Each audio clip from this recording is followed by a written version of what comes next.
우리 살면서 정말 다양한 상황에 처하지 않습니까? 그 상황에 대해서 뭔가 자기의 행위를 했을 때 아씨 하면서 후회할 때가 정말 많습니다. 그거는요, 한마디로 얘기하면 나다운 내가 표출된 것이 아니라 그 상황이 지난 다음에 자신의 행위를 돌아보면 내가 아닌 거예요.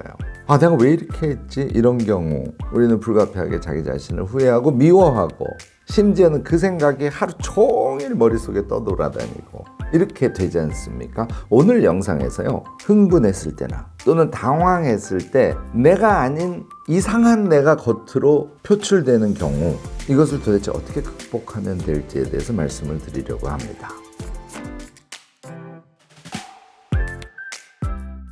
유화, 무엇이든 세 가지로 가르쳐드리는 명지대 교수 김익환입니다. 자, 오늘 조금 흥분한 상태이거나 당황한 상태이거나 이럴 때 우리가 어쨌든 우선 대응은 하긴 하는데 그 대응이 마음에 들지 않아서 속이 상한 경우, 이런 경우를 우리가 어떻게 극복할지에 대해서 이야기를 해보자고 했지 않습니까? 자, 하나씩 따져보자고요. 우리가 살짝 흥분했어요. 요컨대 그 상태에서는 이성이 작동하지 않아요. 그러니까 생각이 돌지 않는 거죠. 게다가 상대가 약간 두려워. 그러면 더 이상한 행동을 합니다. 당황했을 때 마찬가지죠. 뭐가 작동하지 않는다고요? 이성이 작동하지 않습니다. 그러니까 내가 아닌 이상한 내가 튀어나오는 이런 현상이 발생하는 거예요. 특히요, 말을 제대로 못하고 흥분하거나 약간 두려움에 떤 상태에서 그냥 미안하다고 하고 끝나버렸을 때 정말 속상하죠.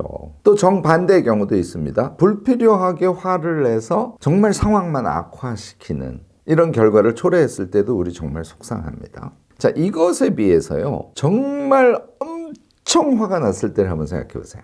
그럴 때는 이성이건 논리건 그것과 상관없이 자기 마음속에 있는 게 다 튀어나옵니다. 소리를 지르고 난리를 지겨도 어쨌든 그것이 우리 자신일 때가 많아요. 앞에 제가 든 예하고 지금 엄청 화가 났을 때에 대한 저의 이야기하고 차이가 어디 있을까요? 저는 용기라고 생각합니다. 그런데요, 화가 엄청 났을 때는 의지적인 용기가 아니라 자연 발생적으로 용기가 나버린 거예요. 그러니까 할 말 다 하는 거죠. 그 상황의 끝이 어디로 가는지 등등 생각할 여력이 없어요. 정신없이 자신을 표출하고 불같은 화를 냅니다. 물론 그것이 좋은 결과를 초래하지 않을 때가 많죠. 우리 그렇게 흥분하고 화내고 이렇게 살면 안 된다는 거 알고 있습니다. 그런데요, 저는 자기가 제어가 되지 않을 정도로 예를 들어서 나의 정당한 행위를 왜곡해서 거짓으로 나를 여러 사람들 앞에서 비난한다든지 이런 거 참을 수 없죠. 이런 게 쌓이면 이럴 때 불같은 화가 날 때가 있거든요. 그때 저는 자기를 있는 그대로 표출하면서 화를 내시는 걸 권해요. 일단 그것이 우리 정신 건강에 좋아요. 나쁜 상황이 이어진다고 하면 수습하려고 노력하고요. 그게 잘 안 되면 할 수 없는 것이죠. 그게 우리 인생인 거죠. 자, 여러분들, 제가 오늘 강조하고 싶은 것은 불같은 화를 내라고 드리는 말씀이 아니고요. 그 어떤 상황이든 우리 자신으로 대응하자 하는 얘기를 꼭 드리고 싶은 겁니다. 내가 아닌 내가 튀어나오는 상황, 이것을 한번 같이 극복해 보자는 것이죠. 용기라는 키워드를 여러분들께 힌트로 먼저 드렸습니다. 자, 흥분하거나 당황했을 때 나 자신을 있는 그대로 표출하려면 용기가 필요하다. 논리적으로는 이 결론에 도달했습니다. 어떻게 하는지를 한번 생각해 보자고요. 첫 번째, 이거 다른 사람들도 많이 권하는데요, 실제로 실행하기가 쉽지는 않아요. 그래도 꼭 이 단어를 기억해 두시기 바라요. 호흡입니다. 흥분하거나 당황했을 때 일단 호흡을 하셔요. 큰 숨을 한 번 쉬셔도 되고요, 두 번 쉬셔도 돼요. 그리고 머릿속으로는 이거 반복하시면 가능해지는데요, 호흡을 하면서 나의 모습 있는 그대로, 나의 특성대로 라는 키워드를 꼭 떠올리시기 바랍니다. 이게 첫 번째예요. 이렇게 하신 다음에 두 번째는 내가 하고 싶은 말이 뭐지? 나의 감정이 뭐지? 얘를 잠시 들여다보는 거예요. 그리고 그것을 그대로 표출하라는 얘기죠.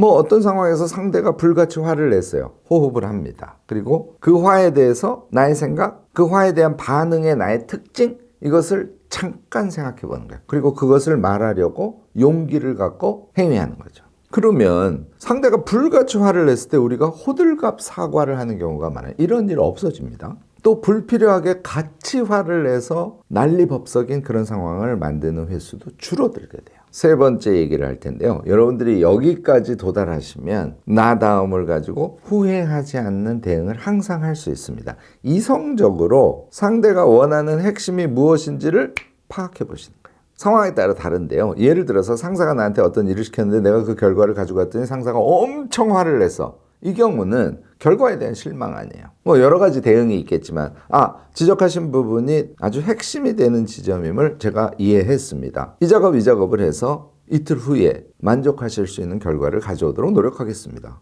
여러분들 그렇게 대응할 수 있죠.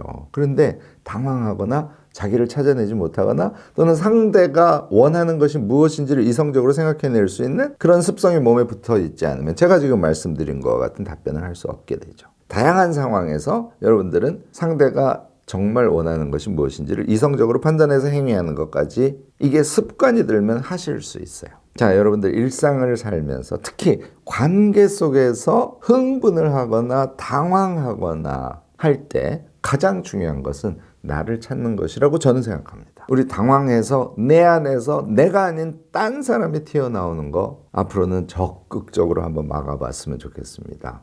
잔소리 같지만 한 가지 더 추가해서 말씀을 드리고 싶은데요. 우리가 뭔가를 얘기하거나 발표하려고 할 때 떨리는 거 있죠. 여러분들 떨리는 게 중요해요? 아니면 떨리고 당황함으로써 내가 아닌 내가 표출되는 게 중요해요? 당연히 내가 아닌 내가 표출되는 것이 훨씬 더 데미지가 큰 거예요. 내가 무엇인가를 얘기하고 발표할 때 목소리가 떨리고 그 떨리는 것이 다른 사람에게 느껴지는 것 같아. 그건 뭐 표현이 좀 영상에 나갈 표현인지는 모르겠습니다만 쪽팔릴 뿐이죠. 그런데 떨림에도 불구하고 마음속으로 내가 준비한 것 또는 내 생각 그것을 떨리는 목소리로 온전히 표현해내겠다. 그리고 거꾸로 떨리는 목소리로 표출한 내가 그 또는 그들에게 훨씬 더 감동적일 수도 있겠다. 이렇게 생각을 하시라는 거예요. 결국은 가장 중요한 것은 나 자신을 있는 그대로 표출하는 것이다. 이 점을 여러분들 잊지 않으셨으면 좋겠습니다.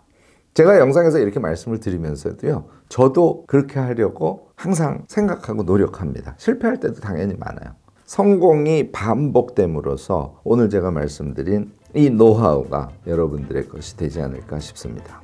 여러분들도요. 흥분하거나 당황했을 때 엉뚱한 행동을 한 경험들 이런 거 다 갖고 계실 겁니다.